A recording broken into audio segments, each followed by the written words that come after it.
We're going to be looking at hip extension while lying down, specifically while lying down on your belly, how to improve the degree and benefit of hip extension that you have while doing poses like locust or cobra, or simply just using this movement as an opportunity to improve your hip extension. Because especially in this case, when we improve hip extension, we are also going to be helping to build more strength and stability in your posterior chain. So all of those muscles on your back side.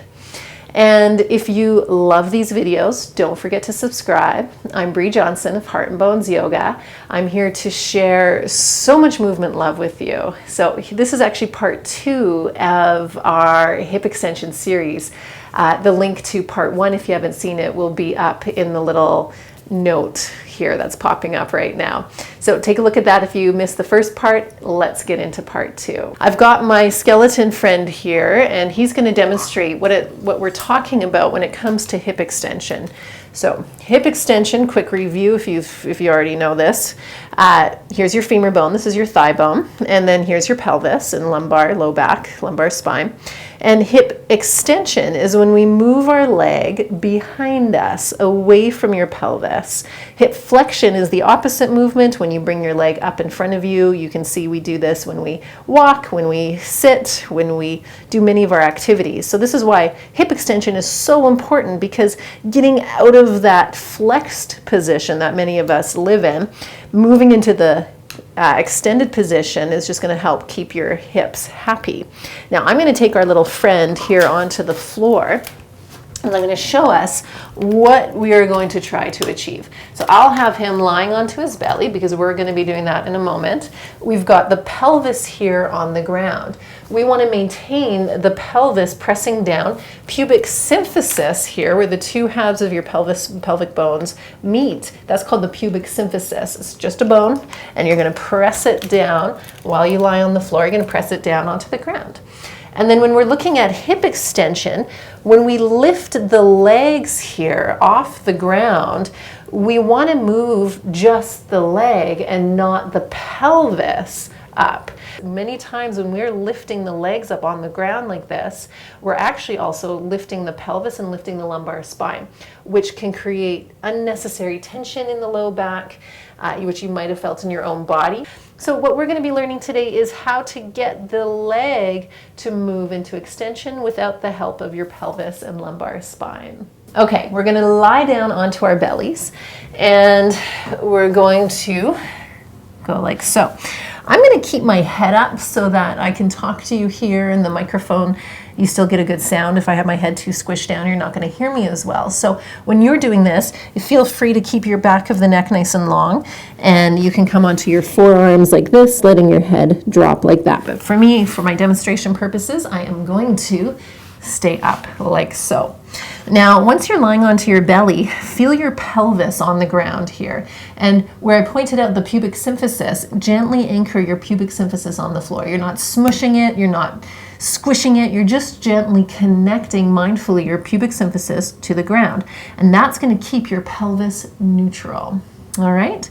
Now let's tuck our toes. You're going to keep your legs down, you're going to keep your toes tucked now.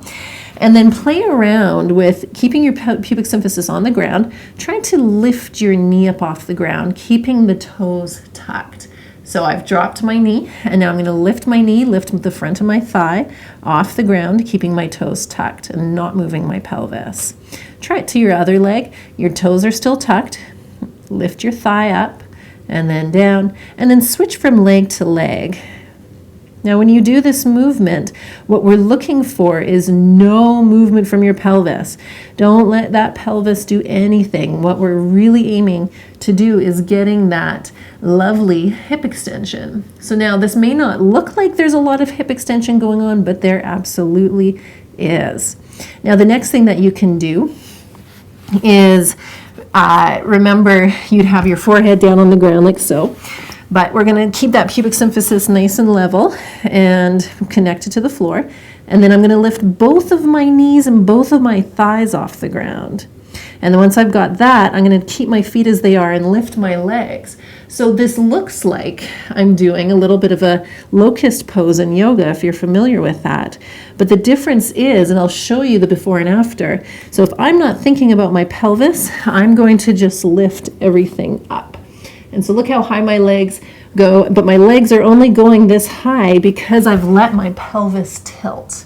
Now what we're looking, that's not wrong necessarily, but we're missing out on some of the fun benefits that we can get, because once I keep my pelvis still and just bring the movement only into my thigh, that means I'm moving more into my hip joints and waking up that area even more so. And in fact, if you're trying this with me, you'll see that difference right away. When you have to try to keep your pelvis completely neutral and just let the legs lift without the help from your lumbar spine and pelvis, you feel your backside, those muscles behind you, working so much more effectively and so much more strong. So I recommend that anytime you're doing any little baby back bends like this, or just simply as an opportunity to strengthen your backside, is just to do this. Keep your pelvis neutral, lift the legs. You can still have a lot of benefit even just by keeping the toes tucked and lifting your thighs off the floor like so, or adding that next little piece of the puzzle. And you can use that for your bow pose or locust, like I said, any of these back bends. So try that, feel that difference. It doesn't look huge. Hip extension isn't about trying to get your head or your leg over your head or in some deep splits looking position. Hip extension and true hip extension is a lot smaller than you think. So don't underestimate the power of a small movement done well. I hope that helps. Remember, don't forget to subscribe.